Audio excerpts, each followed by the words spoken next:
किसान साथियों, इस वीडियो के अंदर हम तुलना करेंगे दो ऐसे वाटर सोल्यूबल एनपीके फर्टिलाइजर्स की जिनका प्रयोग करने से निश्चित तौर पर हमारी फसल का उत्पादन बढ़ जाता है।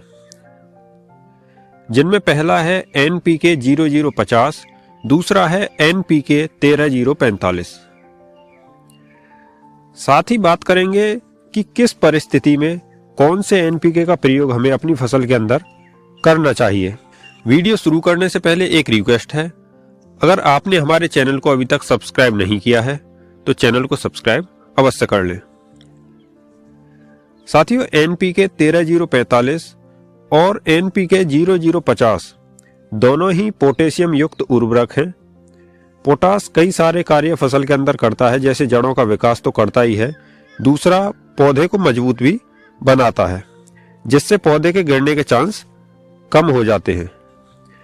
लेकिन इस समय इसका प्रयोग हम फसल की उपज और क्वालिटी बढ़ाने के लिए करते हैं, क्योंकि इसके प्रयोग से दाना चमकदार वजनदार बनता है और गर्मी से भी ये फसल को बचा करके चलता है।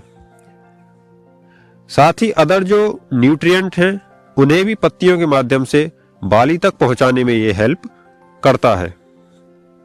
तो इसके फायदे तो बहुत सारे हैं, हमें इसका स्प्रे जरूर अपनी फसल के अंदर करना चाहिए।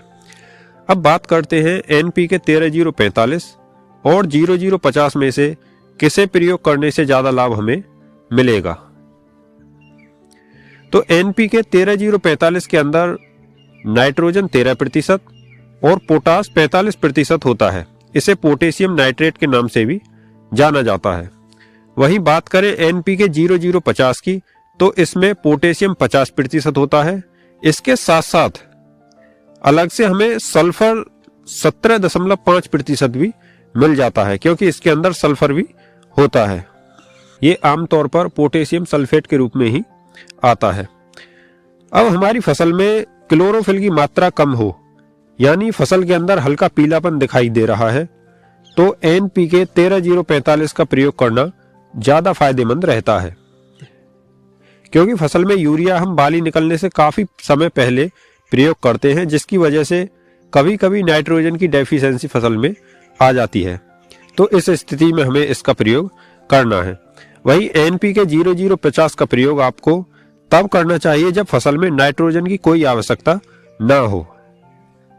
हाँ, अगर नाइट्रोजन की डेफिशिएंसी आपकी फसल में है तो आप 0050 के साथ यूरिया का स्प्रे कर सकते हैं। यह तरीका सबसे बेस्ट तरीका रहता है, क्योंकि पोटेशियम के साथ साथ सल्फर भी एक्स्ट्रा मिल जाता है और यूरिया के द्वारा हम नाइट्रोजन की भी पूर्ति कम खर्च में कर सकते हैं। बात करें इनकी डोज की, तो दोनों की ही डोज सेम रहती है, 1 किलोग्राम प्रति एकड़।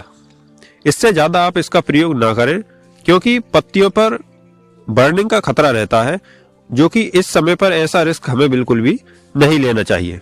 साथियों, अगर आपका कोई सवाल है तो आप कमेंट बॉक्स में उसे पूछ सकते हैं।